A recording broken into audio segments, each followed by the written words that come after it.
Mas por que as operações da natureza devem ser mudadas? Deve haver alguma filosofia mais profunda do que a gente pode sonhar.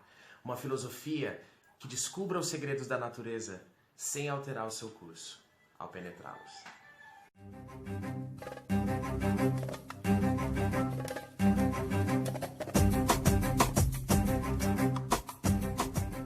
Hoje vai ter cometa, né? A história cósmica é não só um sistema completo de pensamento, mas ela é também um campo completo de percepção da realidade do universo.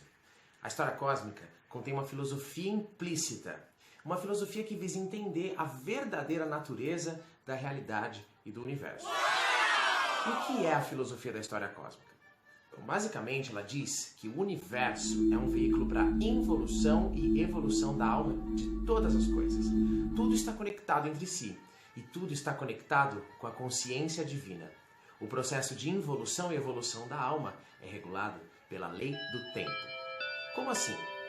Involução é o processo de densificação da matéria e evolução é o processo de liberação da densidade da matéria. É como se tudo fosse feito de vários fiozinhos que no processo da involução eles se condensam até formar matéria, igual os fios de DNA quando se condensam para formar os cromossomos. E esses fios, eles se desfazem da matéria e se dispersam no invisível, no processo da evolução. Todas as formas de vida e de matéria que existem no universo estão sujeitos a esses processos. E esses conjuntos de fiozinhos que se densificam, se dissolvem, densificam, dissolvem, etc., formam todo o processo de evolução da consciência divina. No processo de involução, quanto mais matéria é criada, mais ela prolifera em infinitas variedades de formas através de todos os universos. Então, toda forma de matéria existente são manifestação do processo de involução das almas.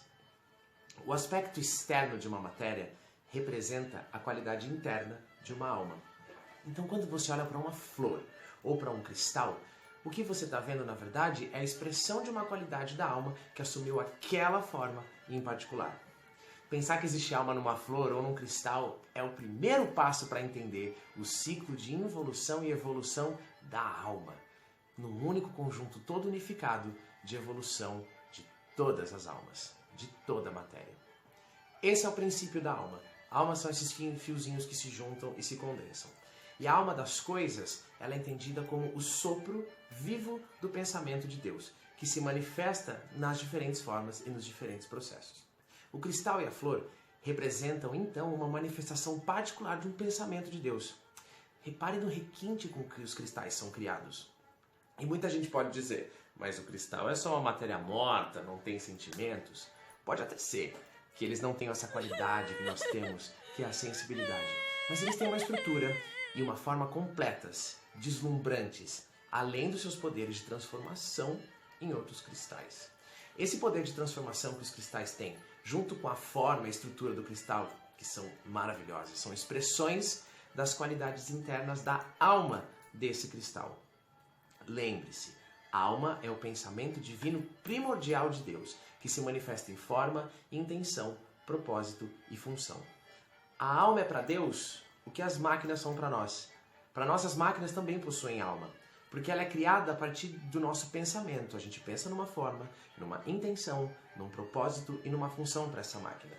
Quando a gente liga um computador, a gente diz, uau, que legal! A gente gosta dele e a gente não quer que ele pare de funcionar nunca, porque ele é útil. Assim como a alma das coisas também tem uma função, um propósito para Deus. Todas as coisas que a gente entende como matéria passam pelo processo de involução, do pensamento de Deus para a manifestação em 3D, e então tudo é permeado por esse circuito unificado e evoluído pela consciência divina.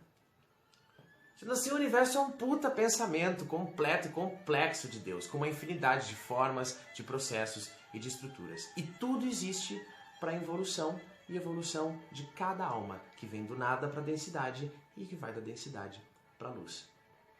No começo, nada existe, apenas o vazio. Então Deus preenche esse vazio com um pensamento. Esse pensamento se torna uma manifestação, e nesse processo passa pelos estágios da evolução, que a lei do tempo chama de evolução da consciência, através do tempo. O pensamento de Deus passa então pelos estágios de pré-consciência e inconsciência instintiva, depois para os tipos de consciências mais evoluídos, até que esse pensamento manifestado de Deus finalmente evolua até um nível de consciência que se libera da matéria, ao qual se condensou no primeiro estágio de involução. Tudo é evolução. A evolução então se divide nesses dois processos, involução e evolução. A alma é essa coisa que se move no processo de involução para dentro da matéria e no processo de evolução para fora da matéria.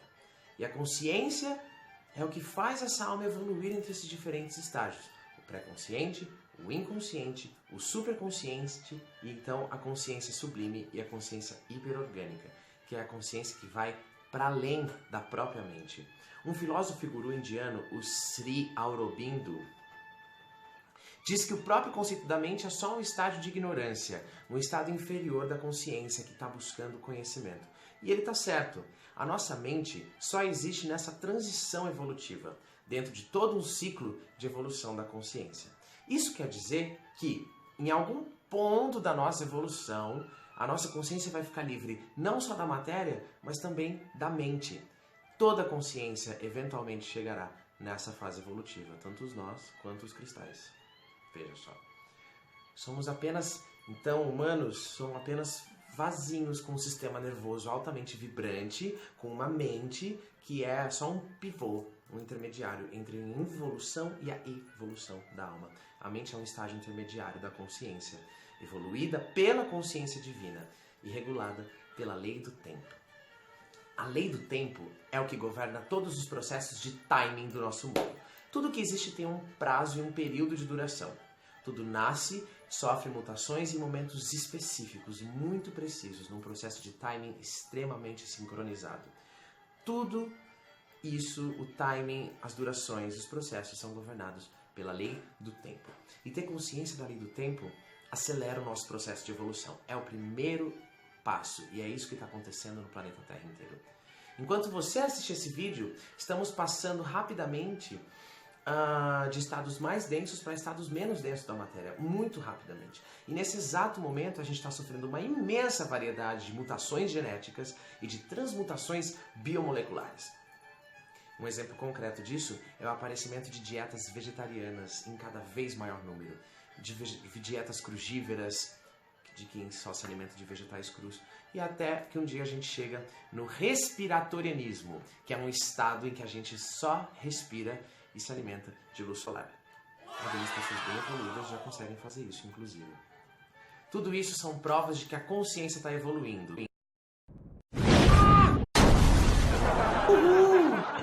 Caiu tudo aqui, tá vendo? Tudo isso é processo da transição planetária, que tá deixando nossa vida cada vez mais louca. Tudo isso, inclusive a queda do meu celular, é uma prova de que a consciência está evoluindo a nossa alma de volta para os estados menos densos da matéria. Até que um dia a alma finalmente seja liberada da matéria e da consciência de uma vez por todas. E aí a gente chega no ponto de máxima superconsciência, indo da consciência hiperorgânica até a consciência totalmente sublime, ou uma consciência sem corpo. Essa é uma descrição da filosofia da história cósmica. Em resumo, a gente só consegue agora saber sobre a história cósmica porque a lei do tempo se tornou consciente para nós. Somente quando a lei do tempo se tornasse consciente, a percepção da realidade poderia ser drasticamente modificada. Tudo isso graças a alguns seres humanos que veremos no próximo vídeo, que buscaram ampliar a sua consciência e acessaram a lei do tempo, concretizando a profecia do desdobramento do plano divino. Uma dessas pessoas se tornou agente da lei do tempo, e a lei do tempo foi tornando esse agente cada vez mais consciente de si mesmo, enquanto veículo de transmissão da história cósmica. Esse cara é um Terton. Terton é uma palavra do budismo para descrever alguém que é um descobridor de conhecimentos antigos, ou um descobridor de tesouros escondidos ao pé da letra. E após a lei do tempo fazer o seu agente consciente da sua missão de ser transmissor desses novos conhecimentos, foi necessário então encontrar um outro agente para receber esses conhecimentos, para servir de receptor, que a gente chama ela de Rainha Vermelha. Esse princípio de transmissão, em que existe um transmissor e um receptor, se chama transmissão binária. Através desses dois agentes vivos, A filosofia da história cósmica trouxe o princípio de evolução da alma, que a gente acabou de ver o que é, e a evolução da consciência e a lei do tempo. A filosofia da história cósmica tem como uma das funções tirar a alma do planeta de um terror que se chama história profana, que é a história que a gente vive até agora. A história cósmica não existiria se não fosse essa necessidade da alma planetária de sair desesperadamente do terror da história profana. A história profana é o ponto máximo de densificação que a involução da alma da Terra experiencia antes de saltar para o processo de evolução que está acontecendo agora. Quando a evolução... O que você precisa? Ai, tem que fechar o vidro, né? Vai que os vizinhos são ETs. Quando a involução da alma chega num ponto em que a própria matéria se torna mais complexa, mais intensa e mais densa, a alma dessa matéria vai entrando cada vez mais num processo que a gente chama de esquecimento. Por que você foi arrastado?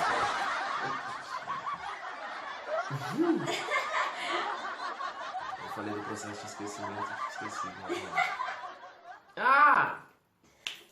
Nesse processo de esquecimento, a gente esquece que a gente é só uma alma involuída na matéria, que precisa evoluir de volta.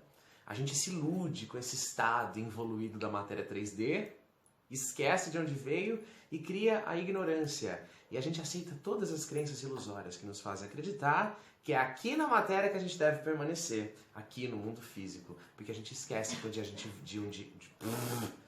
a gente esquece que se um dia viemos, é para um dia poder voltar.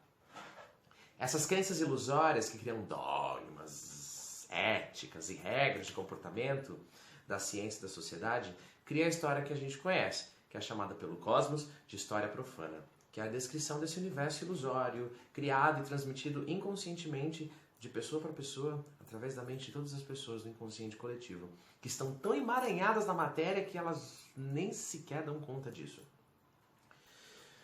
Como a gente não tinha consciência até pouco tempo atrás do nosso estado de densificação da matéria, a gente estava apenas contribuindo para a continuação dessa história profana, que é também chamada de história do terror. Pelo Cosmos. A história profana é o registro e a filosofia do materialismo histórico que a gente estuda na escola. Quando o materialismo histórico se torna um fenômeno planetário, ele se torna tenebroso e causa absurdos que a gente vê acontecendo. É por isso que no modelo de mundo atual a gente tem um universo violento e cheio de teorias do caos. Como na física a gente tem a teoria da entropia, que diz que todos os sistemas tendem ao caos. Além de algumas doutrinas sociais, como a economia de mercado livre autorregulada, que na verdade é completamente desregulada. São todos produtos do terror da história profana. O que cria o terror são esses pontos de vista não analisados e a incapacidade da nossa espécie humana em se questionar, aceitando e repetindo as mesmas crenças de uma maneira quase que viciante. Acreditar na ilusão da história profana é abdicar da nossa própria liberdade. Os humanos, a gente está tão imerso na história profana ou no materialismo histórico, que a gente pensa que tem que manter esse sistema de crença funcionando. A gente pensa, a gente tem fábrica de fertilizante, temos modificações genéticas, temos relógios, computadores, armas e bombas, estamos evoluindo, então devemos manter tudo isso funcionando, não podemos simplesmente parar. Todas essas expressões são de abdicação e até mesmo negação da nossa liberdade. Por que não podemos simplesmente parar? Por que não podemos só desistir de tudo e olhar para as estrelas?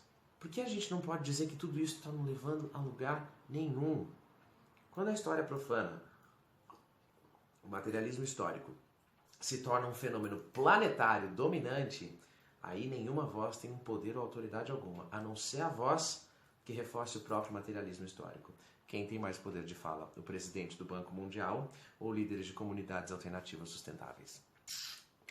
É isso que chamamos de terror. O próprio terrorismo que a gente conhece é só uma resposta humana a essa tirania do materialismo histórico e o seu efeito sufocante na alma do planeta. Por isso é chegado o tempo de surgirem a lei do tempo e a história cósmica, que vem dos antigos maias galácticos, que elas contêm códigos proféticos e chaves para a liberação do nosso estado de matéria, no momento em que o planeta clama por uma visão radicalmente alternativa de mundo. Através da rápida difusão do calendário das 13 luas e do calendário maia, o contexto maior da lei do tempo começa a respirar no corpo corrompido do mundo e despoja a alma morta do mundo para revelar a nova e brilhante alma planetária humana. A filosofia da história cósmica é tão grande e tão simples e tão universal que tudo que for espiritualmente verdade que a gente já conhece vai permanecer ou será reformulado e integrado nessa nova filosofia. A história cósmica é a força que leva para a luz e a redenção da alma. E a história cósmica está aí para todos os seres e para todas as capacidades. Ela muda apenas de acordo com a sua capacidade de percepção. Veja bem, não tem nada a ver com inteligência, tem a ver com percepção. Legal, né? Então pode parecer diferente para um cachorro ou para um pleiadiano do que parece para você, para mim, mas ainda é o mesmo cosmos que está sendo percebido e apreendido pelos diferentes seres e diferentes níveis de inteligência e de percepção. A filosofia da história cósmica fornece critérios através dos quais você pode examinar suas próprias crenças ou suas filosofias espirituais e religiosas e ver como é que elas se encaixam. E a história profana, ao mesmo tempo em que ela gera uma forma de terror no planeta, é justamente o que provocou a descida da história cósmica até o nosso mundo. Então tem um lado bom sempre, né? Essa é a alma do ensinamento da filosofia da história cósmica.